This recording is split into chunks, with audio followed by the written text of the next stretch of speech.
네 가지 변화. 이 편의 이름도 분명히 나와 있지 않아 여러 가지 설이 분분하였다. 본편의 온작산 죽강 가운데 사변이라는 단어가 있다. 13편 이외의 편으로 내용상 8편의 일부를 보충한 것으로 생각되지만 이것을 근거로 구변을 사변으로 보는 설은 옳지 않다. 이 편의 끝부분은 확정되어 있지 않고 이 사변을 한 구절씩 끊어서 보면 나머지 5변에 관해서 보충한 주간이 존재할 가능성도 있다. 그러나 첫 구절에서 사변을 셀 때 군주의 명령일지라도 실행되지 않는 것이 있다를 하나의 변으로 세지 않는 것은 그것을 근거로 숫자를 뽑는 설이 잘못되었음을 보여준다. 전쟁에서 해서는 안 될 조건이 있다. 손문은 이렇게 말하였다.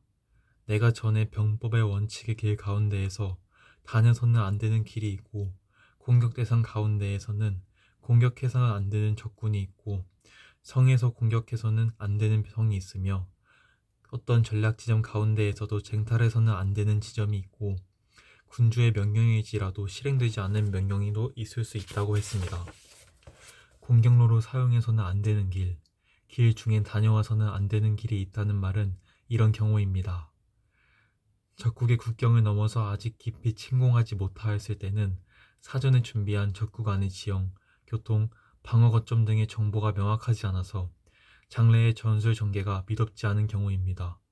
또는 국경 너머 깊숙이 침공하여 후방에서 식량과 물자의 보급 수송선이 길어지어서 잘 되지 않고 적국의 집중적인 유격전 때문에 보급선이 끊어진 경우입니다.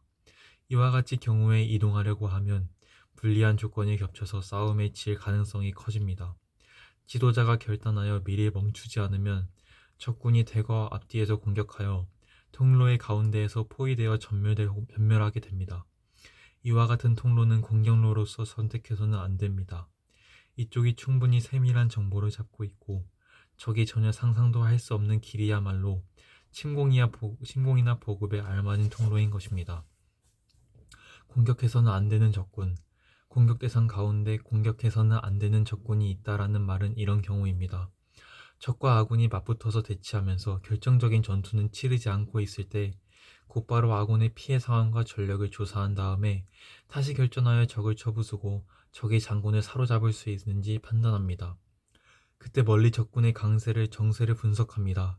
혹시 적군에게 병법에 뛰어난 장소가 있어서 싸움에 대한 전술이 다양하고 군대의 움직임이 교묘하고 병사들의 훈련도 매우 치밀한 경우에는 특히 주의해야 합니다.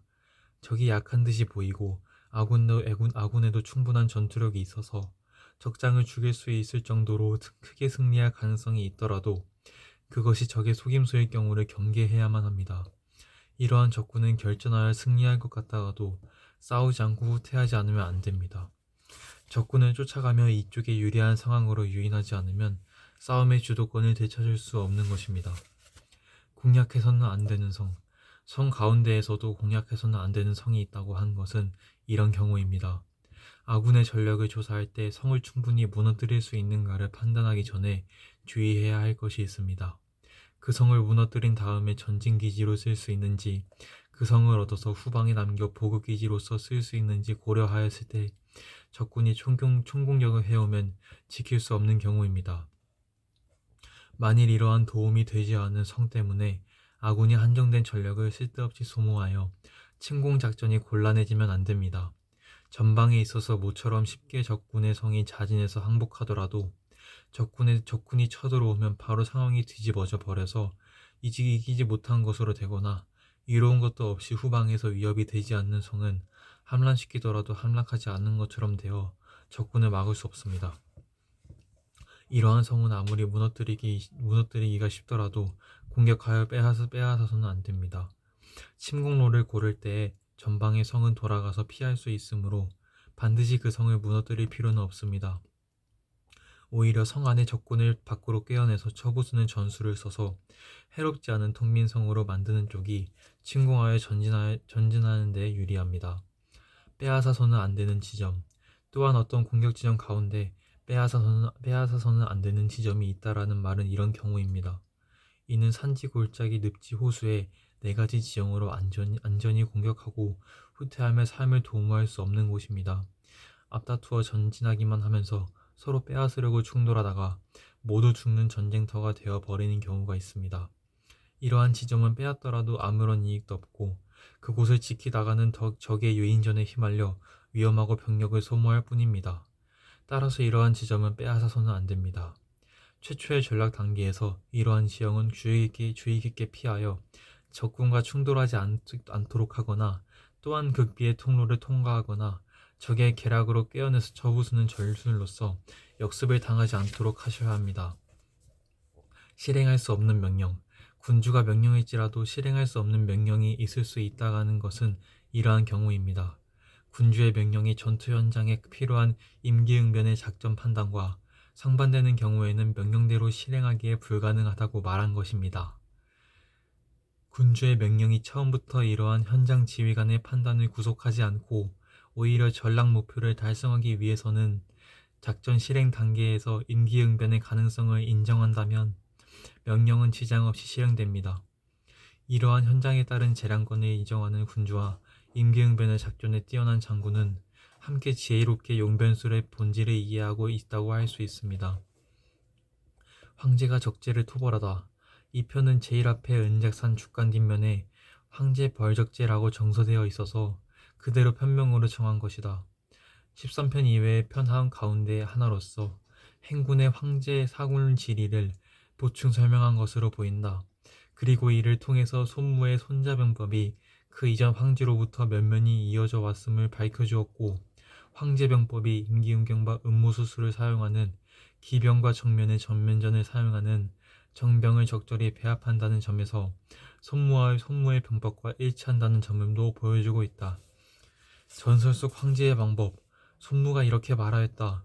황제가 남쪽으로 적재를 정벌할 때에 용의 들까지 침공하여 숭상기슭의 벌판에서 싸웠습니다. 그때의 황제는 음모술수를 자유자재로 사용하였고 전궁법으로 결전에 들어가서 반격을 물리치며 적군을 철저하게 격파하였습니다. 그리고 7년 동안은 전쟁을 일으키는 일 없이 백성들을 쉬게 하고 전쟁의 피해를 복구하는 데에 힘쓰며 생산을 회복하여 경제를 안정시키고 옛날의 적에 대하여 불평등한 대접을 폐지하고 포로들을 석방하였습니다. 이것이 황제의 병법입니다. 병법은 모두 여기에서 시작되었습니다. 황제의 천하평정. 황제가 동쪽의 청제를 정벌할 때에는 양편까지 침공하여 평원에서 싸웠습니다. 황제는 음모술수를 자유자재로 사용하였고 전궁법으로 결전에 들어가서 반격을 물리치며 적군을 철저하게 격파하였습니다. 그리고 7년 동안은 전쟁을 일으키는 일 없이 백성들을 쉬게 하고 전쟁의 피해를 복구하는 데에 힘쓰며 생산을 회복하여 경제를 안정시키고 옛날의 적에 대하여 불평등한 대접을 폐지하고 포로들을 석방하였습니다. 황제가 북쪽의 흑제를 정벌할 때에는 무수까지 침공하여 연택에서 싸웠습니다.